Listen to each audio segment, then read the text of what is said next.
guys, it's Peanut Ice Cream Bar. First, sorry if my voice sounds weird or if I look really tired or if my phone alarm goes off right now. It has been a very long week and a fairly stressful week, you can tell, because I'm breaking out beautifully. So I'm here doing number 4 prompt of my redo all the BJD Addicts prompts. That wasn't quite right. That's okay. And that is, do your dolls have backstories? And the answer is yes. I want to say it's an obvious answer, but at the same time I feel like I don't talk really in depth about my ball joint dolls as their characters that much. Sometimes maybe I do. I don't know. I've talked about them before in probably in my Mary Sue videos and in my Wire Collection video and probably a couple others, and I've done a few character videos here and there, but I don't feel like I've ever had a ton of videos where I talk about that, so yes is the answer. I've probably told you guys this before, but actually most of my dolls are not from the same stories that I've written over the years. In fact, the vast majority of them are actually characters from stories that I have abandoned, and many of them after I got the doll, a few of them before I got the doll, but I still like the character, so I wanted to kind of play with that dynamic and work on my character building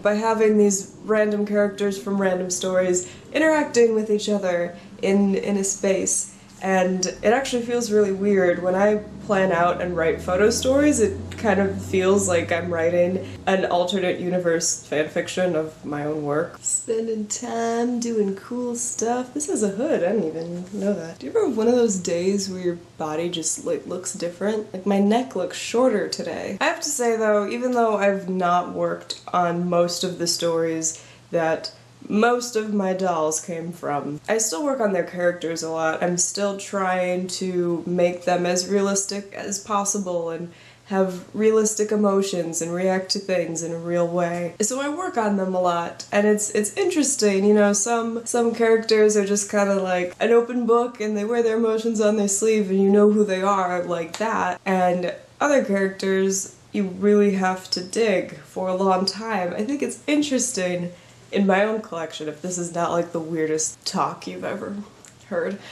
I have 2 dolls who are brothers, Mene and Casper, and Casper, when I first got him, was kind of a mystery to me, but I figured him out pretty quickly, and even when I learned new things about him as a character, I'm like, yeah, that makes sense. Mene, on the other hand, is one of my oldest dolls, and I still I'm not really sure about him. It's just kind of an interesting dynamic that they're brothers, and it makes sense to me that they're brothers, but they're so very different in the way that they carry themselves emotionally and the way that they allow themselves to react to things. You know, maybe I'll do more character videos someday, so this will all make more sense, but they actually grew up kind of separately, and so that makes sense to me. But anyway, it's just been an interesting experiment, being able to play with these different characters in these different situations than any of them were in their original forms and their original stories. So yes. In conclusion, my dolls do have backstories.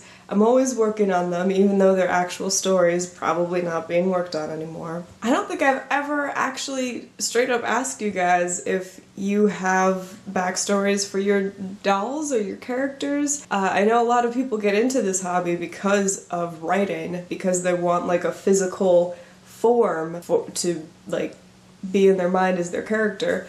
So I guess I'll ask you now, do you have backstories for your dolls? Do you work on them a lot, or do you just have them as sort of a rough outline that kind of dictates what the doll looks like, and that's kind of it? Do you have backstories? What level of backstory is it? Has it evolved through the years? Has it changed from like when you first ordered the doll to when it actually came, or maybe like 3 months into having the doll being made? You know, alright, that's all I have for you guys today. I will talk to you later.